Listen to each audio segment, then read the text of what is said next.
deux choses là dans ce que vous me demandez. La première, qui est la plus importante pour les Français, est de savoir si ça va mieux en matière de lutte antiterroriste. Oui, et sans conteste. Pourquoi ? À la direction du renseignement intérieur, à l'époque, pendant toute la période de Hollande, il y avait des individus qui ne voyaient pas le monde tel qu'il était devenu, mais tel que eux avaient envie qu'il soit, à savoir qu'ils avaient dans leur petite tête envie de traquer des grands seigneurs du salafisme à la Bin Laden, etc. Et ils n'ont pas vu le virage et ils n'ont pas vu que l'ennemi c'était devenu des racailles, c'est-à-dire des individus perturbés, pas des cas délirants, pathologiques au sens psychiatrique du terme, mais des individus très perturbés.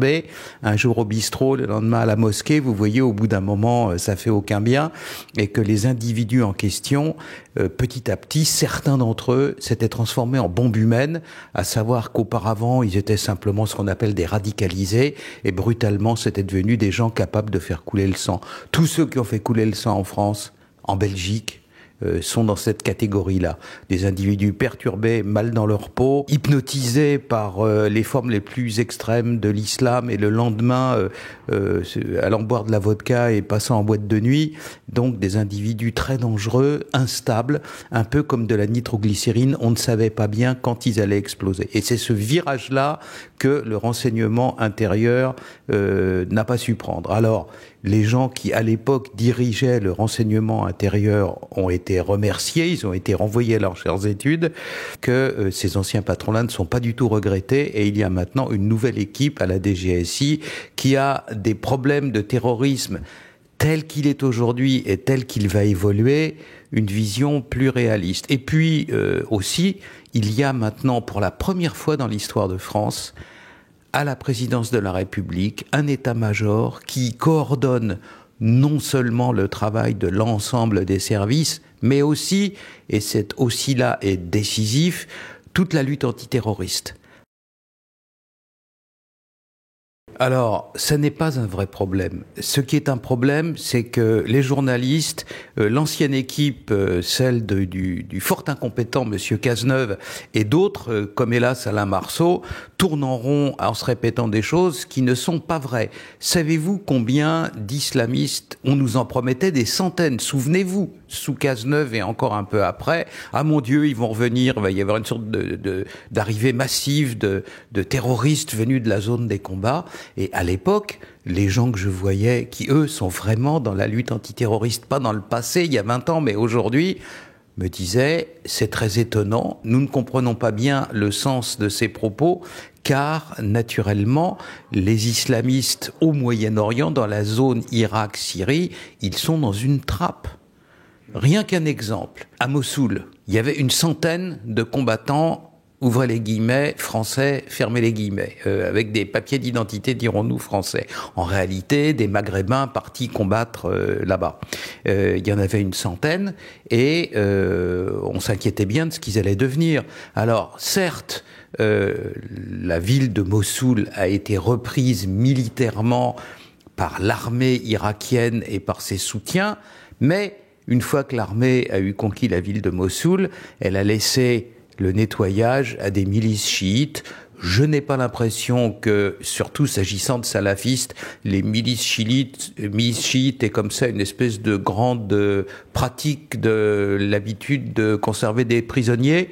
Et je n'ai pas l'impression que ceux-là, en tout cas, il en reviendra beaucoup. Alors leurs moukers et les enfants peut-être, mais les combattants eux-mêmes, énormément sont morts. Pour vous la jouer brève, depuis le 1er janvier jusqu'à ce matin, enfin hier matin exactement, la dernière fois que j'ai eu les chiffres, des combattants, il en est revenu 7. Voilà. Et pas 300, 400, 500, etc. Énormément sont morts. C'est vrai et faux en même temps. Une grande partie de ceux qui étaient rentrés avant étaient rentrés ou épouvantés, ou totalement dépressifs, ou affolés par ce qu'ils avaient vu. Et je peux vous dire qu'ils ont autant envie de reprendre le djihad que moi de me faire moine, quoi. Hein.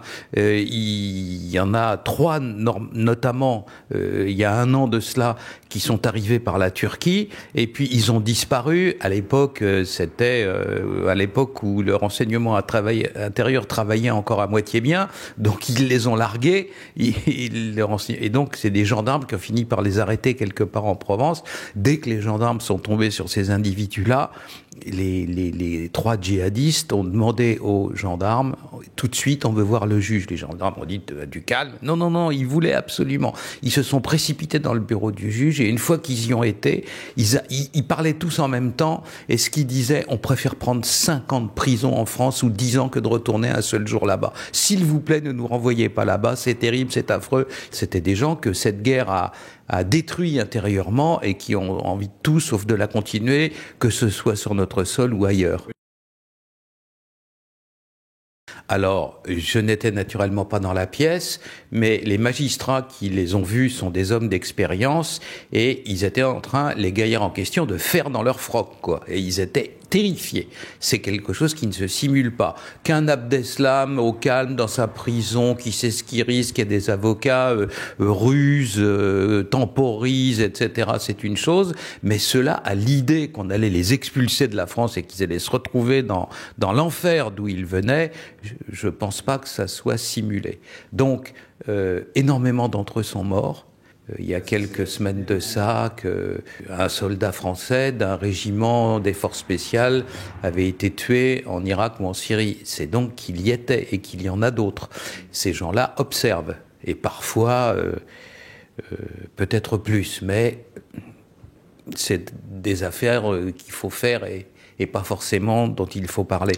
Toujours est-il que ces gens qui sont sur place, qui ont vu ce qui est en train de se passer, m'ont dit que ce qui se passait à l'heure actuelle au nord de la Syrie, pour les djihadistes, est abominable et on ne peut que s'en féliciter. Il y a beaucoup plus que les bombardements de l'aviation russe, il y a des centaines de canons sur les fronts, de l'artillerie lourde, Stalingrad, les canons et les orgues de Staline qui tirent 24 heures sur 24 et le résultat sur ce qu'il y a en face est absolument terrifiant. Les morts sont très nombreux. Le bombardement aérien, l'avion passe, largue les bombes et repart. Là, ça ne s'arrête jamais. C'est Stalingrad. La frontière turque est maintenant hermétique. Quand on descend plus bas, ils tombent sur le Liban et le Hezbollah qui sont pas forcément leurs copains. Et puis quand ils essayent de remonter la frontière vers l'Est, c'est l'Iran et là pareil. Donc je ne pense pas qu'il y aura de retours si nombreux que ça. Et ils sont, ces retours, maîtrisables. Alors, avec l'état-major qui coordonne à la fois le renseignement et la lutte antiterroriste, vous comprenez bien ce qui a changé avec avant. Avant, il y avait une coordination du renseignement, mais le terrorisme était autre chose. Là, il y a tout dans la même boutique, des gens compétents, et donc on peut penser que les chances qu'ils ont de maîtriser ces retours et les risques que ces retours se passent mal sont plus faibles qu'avant. Dans les mêmes circonstances, non, évidemment. En Europe, oui, mais en France, dans l'État, la réédition d'un acte comme celui du 13 novembre est très difficile à envisager. C'est pratiquement devenu impossible. Pourquoi ? Parce que nous avons la police, les services, les gens compétents ont maintenant la recette. Ils savent quels sont les symptômes, ils savent quels sont les gestes préliminaires. Et donc maintenant, dès qu'un des gestes préliminaires d'un acte comme le 13 novembre est accompli, on peut y parer. Mais c'est pas le cas partout en Europe. En revanche, et c'est un point qui me paraît important, on n'a pas tiré toutes les leçons de ce qui s'est passé le 13 novembre. Plus ça va, plus on se rend compte que cette opération était extrêmement sophistiquée, qu'elle impliquait des dizaines de personnes différentes, qu'il y avait dans ce complot-là, dans cette conspiration-là, des tas de rôles différents pour des tas d'individus différents, plusieurs cercles concentriques avec chacun un niveau de connaissance différent. Et mon sentiment personnel est qu'il serait fort étrange que tout cela ait pu être monté par des demi-débiles qui un jour étaient au bistrot et le lendemain à la mosquée et qui étaient assez confus dans leur tête et pourquoi ne pas le dire assez bas de plafond, quoi. Donc ça pose la question de savoir s'il n'y a pas un commanditaire et qui est-il.